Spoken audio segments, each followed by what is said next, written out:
মা ত্রিপুরেশ্বরীকে আমার প্রণাম জানিয়ে আপনাদের সবাইকে আমার নতুন বছরের শুভকামনা।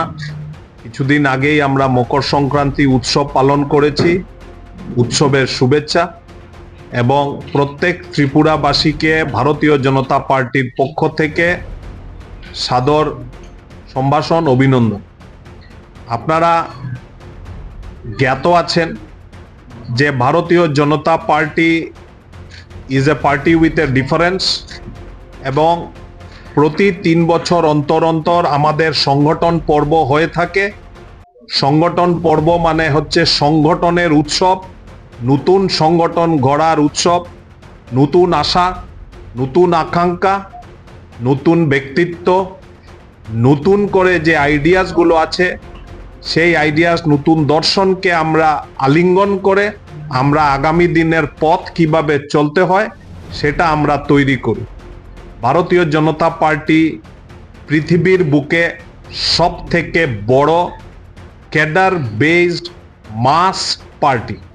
শুধু ক্যাডার বেসড নয়, Bharatiya Janata Party is a mass party. পৃথিবীর আজকের দিনে সব থেকে বড় রাজনৈতিক দল হিসাবে ভারতীয় জনতা পার্টি নিজেকে অধিষ্ঠিত করতে সক্ষম হয়েছে।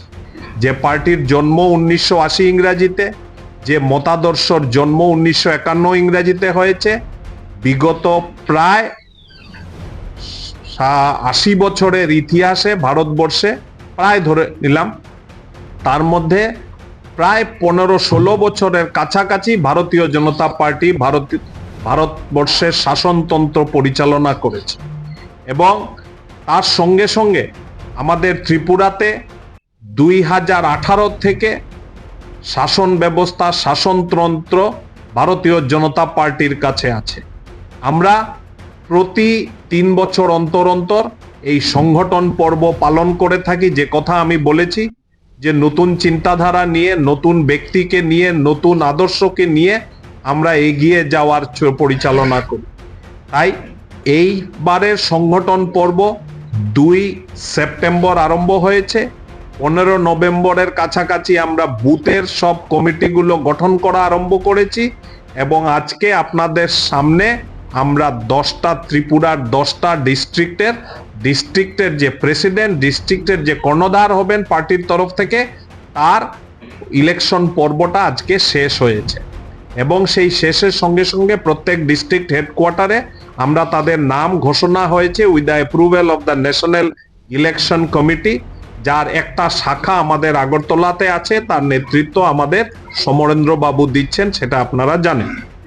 আমি সেই কথাগুলো বলার আগে, ডিস্ট্রিক্ট প্রেসিডেন্টের বিষয়গুলো কথা বলার আগে, আমি আমার সরকার, বিশেষ করে নরেন্দ্র মোদীজির সরকার দিল্লিতে এবং প্রফেসর ডক্টর মানিক সাহার সরকার আগরতলাতে কিভাবে চলছে সেটা সম্বন্ধে আপনাদের সম্মুখে 2-4টা তথ্য, খুব বেশি বক্তব্য দীর্ঘ হবে না, 2-4টা তথ্য আপনাদের সম্মুখে আমি